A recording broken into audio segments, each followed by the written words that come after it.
अस्सलामुअलैकुम my dear friends and welcome back to my YouTube channel maths made easy.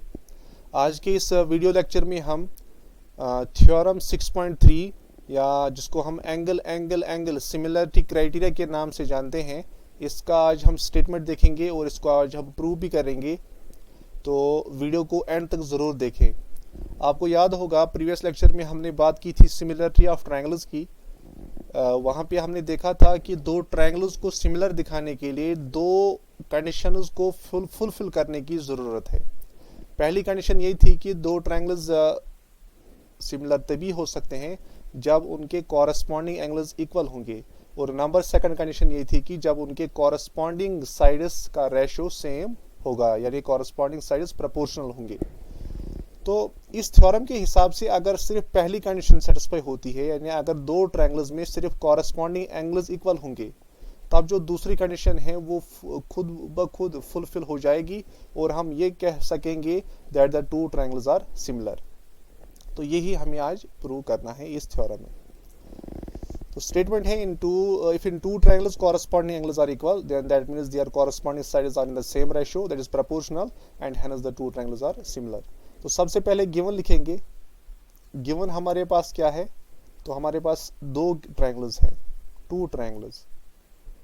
दो triangles हमारे पास है, triangle A B C और triangle D F. Triangle A B C and triangle D F, और इनमें ये given है कि in which angle A is equal to angle D, corresponding angles बराबर है, ये तो गिवन है। Angle A is equal to angle D, angle B is equal to angle E, और गिवन है angle C is equal to angle F.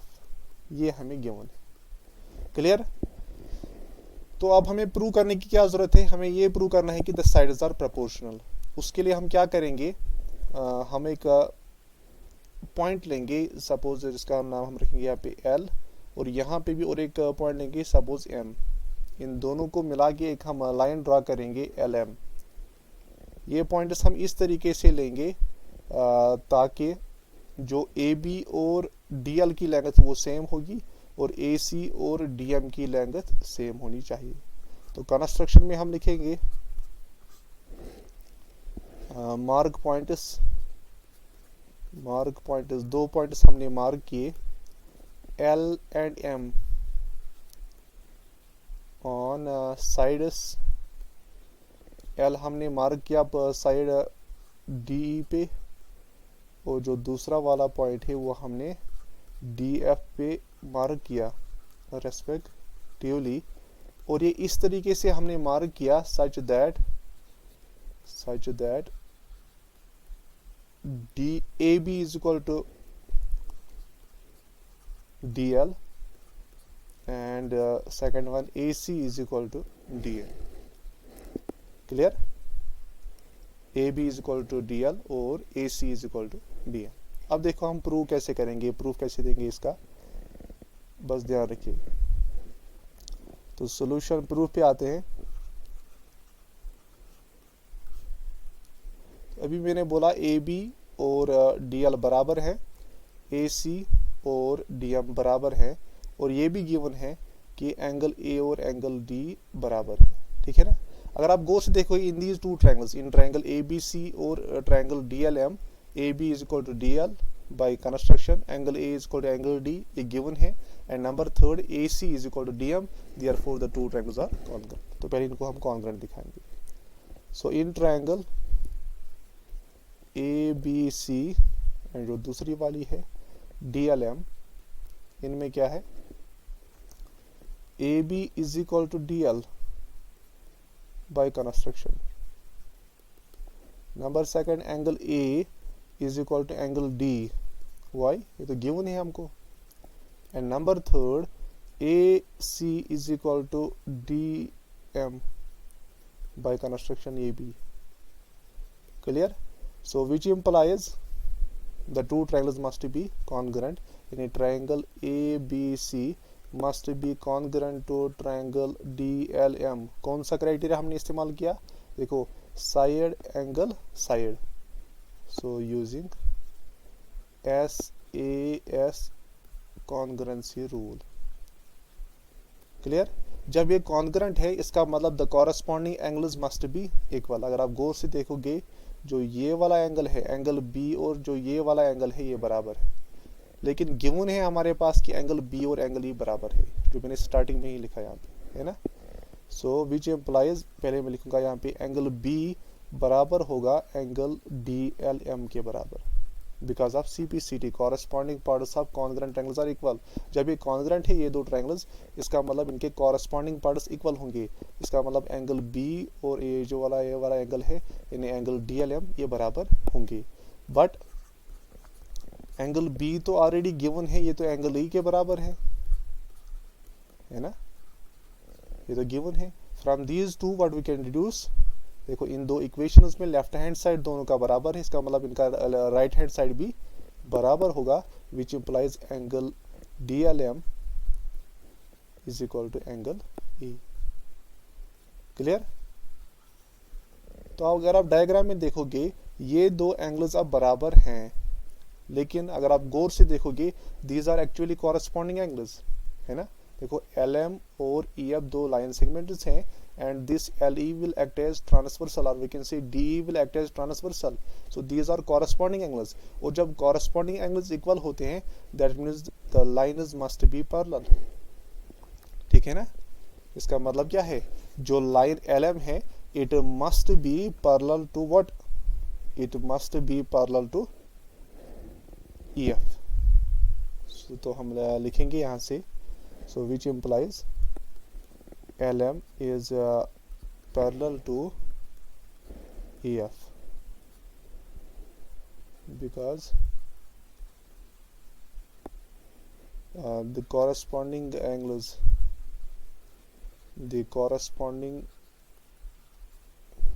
angles, angle DLM and angle E are equal.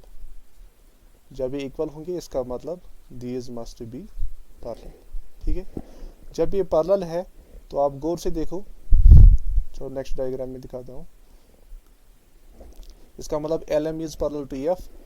Now in triangle, अगर आप गौर से देखोगे, now in triangle DEF, triangle DF की अगर हम बात करेंगे, इसमें LM पैरेलल है EF को। अभी हमने ये प्रूव किया DL is parallel to EF। इसका मतलब the sides will be proportional, जो आपने कॉरोलरी पढ़ा था BPT का, यानी parallel to this. So which implies DL divided by DE will be equal to DM divided by DF। Reason, use हमने क्या किया, by corollary of BPT, basic proportionality theorem के हिसाब से। जो DL डिवाइडेड बाय DE पूरा side हमने लिया, इसलिए मैं लिखा यहाँ पे कॉरोलरी। अगर मैं लिखता DL डिवाइडेड बाय LE तो मैं डायरेक्ट लिखा यहाँ पे BPT का इस्तेमाल किया, चूंकि कॉरोलरी है उसी का एक्सटेंशन है, तो मैं लिखूंगा DL डिवाइडेड बाय DE बराबर होगा DM डिवाइडेड बाय DF, है ना। और वी कैन राइट एज, चूंकि DL और AB बराबर है बाय कंस्ट्रक्शन, तो DL के बदले में लिखूंगा AB डिवाइडेड बाय DE हम लिख सकते हैं इंस्टेड ऑफ DM, चूंकि DM और AC बराबर है बाय कंस्ट्रक्शन, तो मैं DM के बदले AC लिखूंगा is equal to AC divided by DF। Clear? ये मैंने रिजल्ट यहाँ से डिड्यूस किया। क्लियर? सिमिलरली इसी फैशन में मैं क्या रिजल्ट डिड्यूस कर सकता हूँ, इसी तरीके से मैं रिजल्ट कर सकता हूँ डिड्यूस कि AB डिवाइडेड बाय DE मैं दिखा सकता हूँ बराबर एज इक्वल टू BC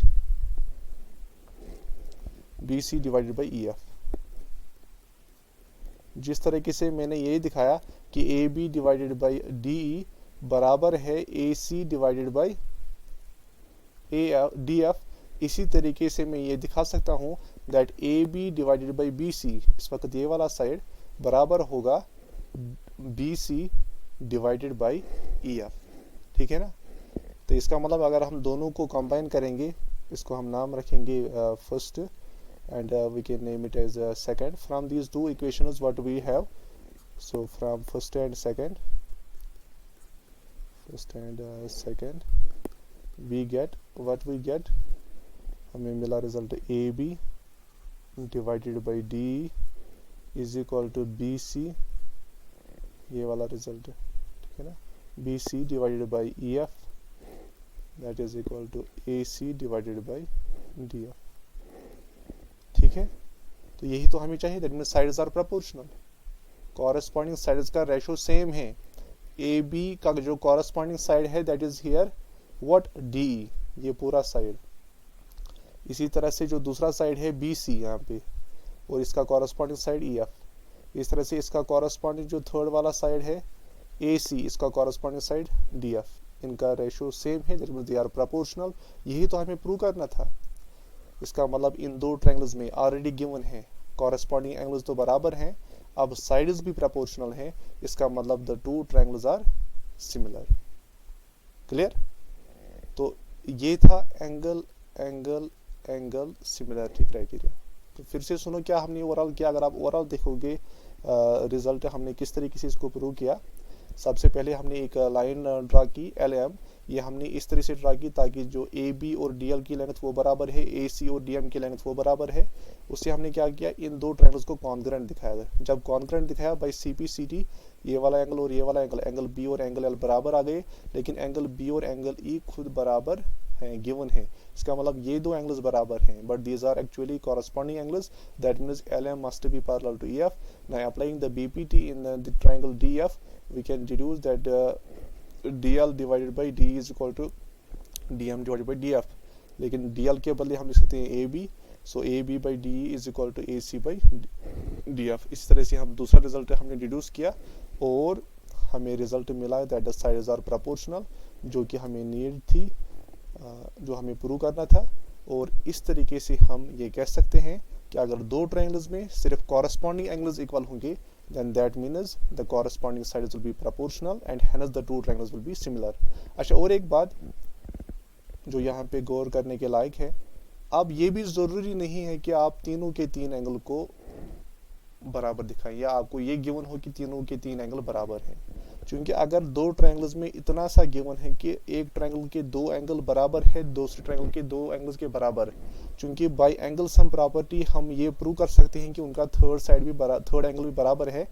तो सफिशिएंट कंडीशन इतनी ही काफ़ी है। इस कंडीशन अगर दो ट्रायंगल्स में कॉरेस्पॉन्डिंग एंगल्स इक्वल होंगे, इसका मतलब थर्ड वाला खुद इक्वल होगा and sides will be proportional and hence the two triangles are similar, जिसको आप नाम देते हो एंगल एंगल सिमिलरिटी क्राइटेरिया। यानी अब तीनों एंगल की भी जरूरत नहीं है, सिर्फ अगर दो ट्रायंगल्स में सिर्फ दो एंगल इक्वल हैं, तब हम कह सकते हैं कि तीसरा एंगल भी हम bye angle sum property prove कर सकते हैं कि तीसरा एंगल भी बराबर होगा एंड हेंस द